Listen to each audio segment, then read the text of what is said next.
Got everyone? Okay, everyone, thanks for coming down. My name is Buck-Tomaselli, and today you're all here to learn a little bit about Confluence, which is our tool for our knowledge base, our internal wiki, you can think of it as. And before we set you loose on Confluence, I actually wanted to take a little bit of time to talk to you about websites as a basic subject. My background is in web development. I've done a lot of work in interface design. I've spent a lot of time thinking about human reactions to situations. So, why do websites work? So, before we begin, I just want to set up a couple of assumptions. Number one, for the sake of argument, choices are equatable to clickable objects. Number two, websites are about information, but design is about human behavior. That's a real key thing, and that's what we're talking about. And human behavior, specifically impulses. Now, content developers, designers like me, we eat impulses for breakfast. That's what it's all about. It's not what you think, it's about what you do. So, how do people make choices? We have a lot of preconceived ideas as to how people go about their daily business, left or right, up or down. But what does it take to make a choice? Well, generally, choices are precipitated by wants or needs. And in the case of the web, there's actually an interesting thing taking place, which is that the web can entice want and need, even if the user itself never intended that to occur. Now, but put that aside for a moment, and what I mean by that are advertising, various other clickbait and things like that. But generally speaking, when someone sits down at a computer and they want some information, they have a want or a need that puts them there. So let's examine the process of how someone makes a choice. They take their want and their need.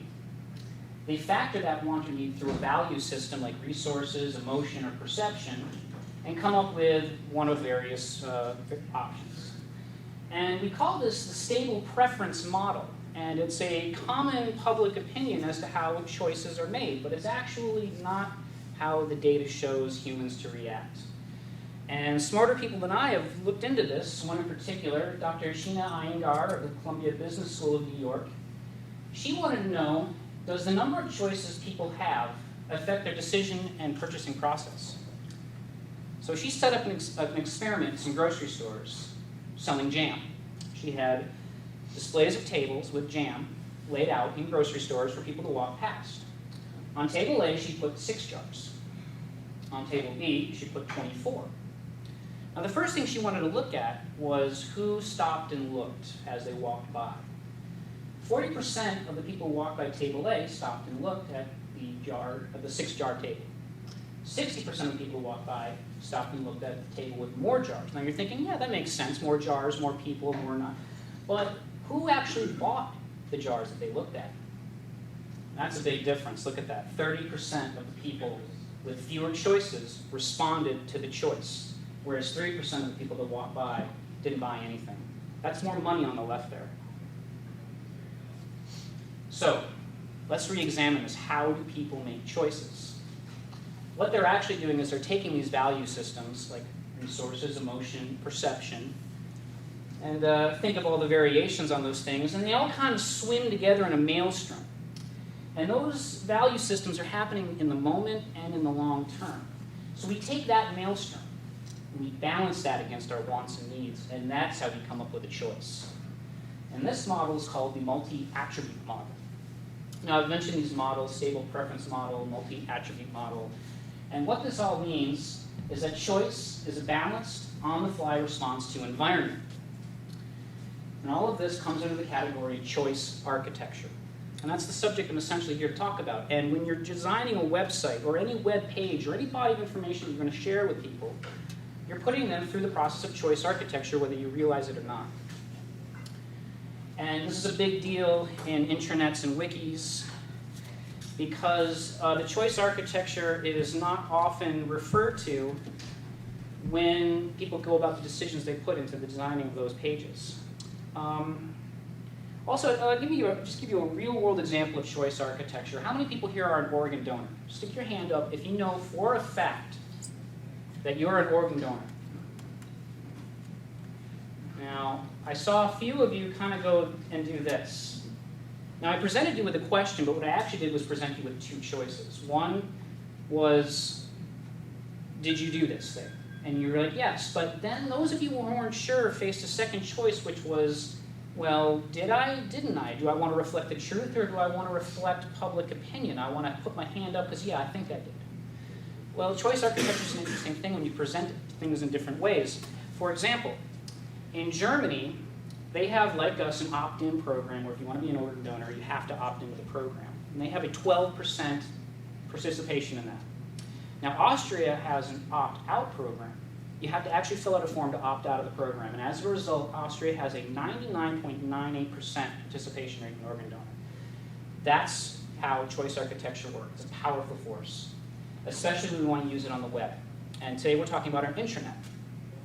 Intranets in particular have difficulty with choice architecture in that there's an abundance of information and even more content users contributing things than your average website.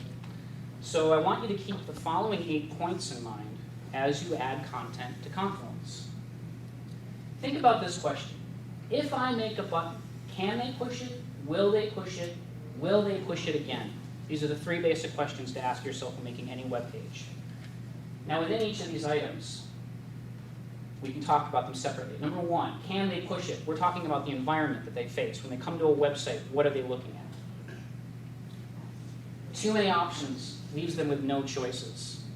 If there's just too much, it's just too much. And here's a great example of that. Whiteboards.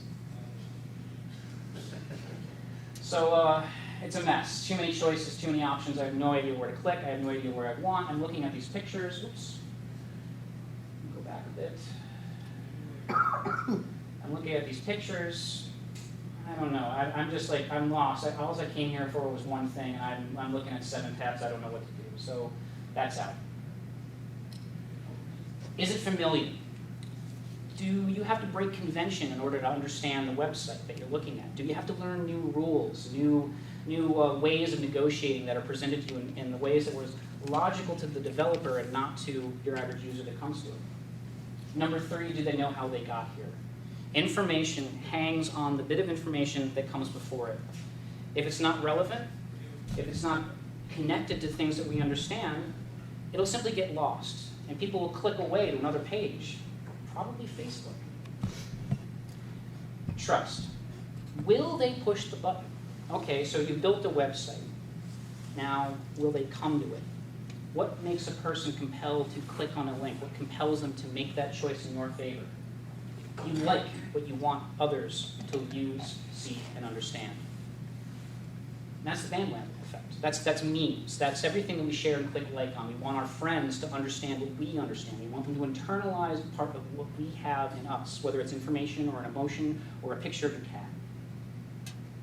Peer endorsement is more influential than expert opinion. And that has an interesting effect on the internet because not all of our peers are on the internet, but a lot of people like us are. So we trust a friend's opinion over a stranger's, obviously. But in lieu of a friend, we'll take someone that's like us. You know, you can have the expert say, well, I say this, and I work for CNET, and I just wrote a blog about this great product. You scroll to the bottom and you look at what people said when they bought it because you trust people like you who spent money. And finally, the value of the information will bring them back to the website. Will they push it again? This is really key. If it was valuable, then you did your job and they'll come back for more. The value of information is measured in time. Less time, less pressure. We all understand that in processing. Did the user get the story? When relaying any information, narrative format is the best. It leads to the aha moment, better than any other model that you could hope for. And how is this connected to relevant topics? And that kind of goes back to what I spoke to earlier with the numerous choices that you can present to somebody. If it's not connected effectively, it's not really connected at all. So you combine these 3 ideas of environment, value, and trust. Together they create the ideal user experience. And that's how websites work.